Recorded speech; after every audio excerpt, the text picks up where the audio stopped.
Good, happy Friday morning, June 17, 2022.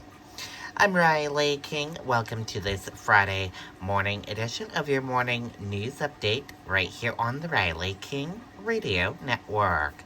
Let's get started right now. First up, gas prices slightly drop in New Hampshire. Let's take a listen to that video from WMUR News 9.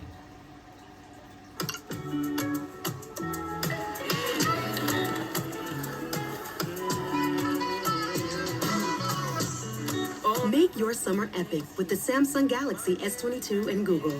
Same guys trying to get in my way. We might be seeing some subtle signs of relief here in the days ahead. A little relief, but it might not last long. Gas prices slipping slightly in the Granite State 0.3 of a cent, providing little relief for drivers at the pump. I think for now, based on where we are, we could see prices inching down ahead of July 4, but keep in mind that things could also change very quickly. That sentiment coming after the Federal Reserve hiked interest rates, slipping slightly in the Granite State 0.3 of a cent, providing little relief for drivers at the pump. I think for now, based on where we are, we could see prices inching down ahead of July 4, but keep in mind that things could also change very quickly. That sentiment coming after the Federal Reserve hiked interest rates, fueling fears that could send the economy into a recession. But Gas Buddy petroleum analyst Patrick DeHaan says that could cause demand to drop and send prices plummeting. Because of the volatility, because of the situation that could change, obviously there are concerns growing about an economic slowdown, and that could curb consumption. But I think we could see higher prices stick around, barring a recession, for a majority of the rest of the summer. The surge in prices is still primarily a result of the war in Ukraine. DeHaan says any long-term solutions won't drop prices overnight. And during pandemic lockdowns, the drop in demand is what drove prices down.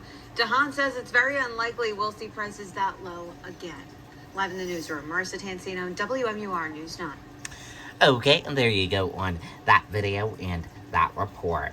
3 new COVID-19 related deaths reported by New Hampshire health officials. Let's take a listen to that video from WMUR News 9. And now to the latest COVID numbers for New Hampshire. The state announcing 339 new cases today.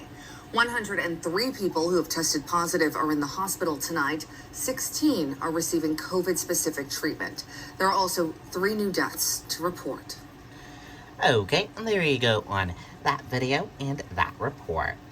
Route 3 in Laconia closed due to serious crash. Let's take a listen to that video from WMUR News 9. Right now, police in Laconia are investigating what they're calling a serious crash that involved a motorcycle and a minivan. Both sides of Route 3 are blocked off to traffic, and we're told it's been like that for hours at this point. Laconia's police chief telling News 9 tonight this happened just before 7 p.m. Life flight was called for at least one person. At this time, it's unclear how many people were involved or injured. At one point, a minivan ended up on its side somehow.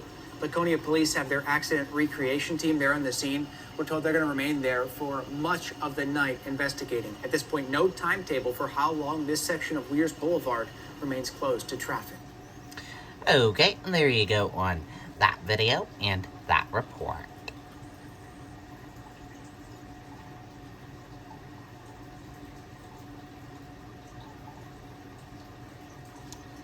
Three American fighters missing in Ukraine. Let's take a listen to that video from ABC News. If you have psoriasis, it's time to see the possibilities with Taltz. We move now to the war in Ukraine, and tonight it's now believed 3 Americans fighting for Ukraine are now missing. And this image tonight, at least 2 of the Americans now feared captured by Russia. Our foreign correspondent James Longman with late reporting from inside Ukraine tonight. Tonight, the State Department revealing it's tracking a 3rd American fighter reportedly missing in Ukraine. Our understanding was that this individual had traveled to Ukraine to take up arms. The 2 others, former Army Staff Sergeant Alex Druki and former Marine Corporal Andy Huynh, were fighting alongside the Ukrainians and are now thought captured by Russia. Huynh spoke to our Huntsville, Alabama affiliate by phone in April before he left. I made peace with the decision. I know there's a potential of me dying, I'm willing to give my life for what I believe is right, for what I've been taught what is right. Both men were last heard from a week ago. Quinn's fiancé telling ABC News he felt called to help. He couldn't sit idly by. He couldn't eat. He couldn't sleep, knowing that the people over there were suffering. And Druki's mother says he wanted to fight for democracy. He felt that he was best used by training soldiers and especially on the American equipment that's being sent over there. This as the leaders of France, Germany, Italy and Romania visited Kyiv today. President Zelensky saying Russia wants to show that the European Union is incapable of being effective and that European values cannot work to protect freedom. We can and must work together. So let's get right to James Longman live inside Ukraine tonight. And James, of course, those images coming in late today appearing to show those 2 American veterans detained. What more do we know about them tonight? Well, Alex Druki's family has released a statement saying their contact at the State Department is aware of the photograph and is working to verify it. David? James Longman in Ukraine for us again tonight. Thank you, James. Hi, everyone. George Stephanopoulos.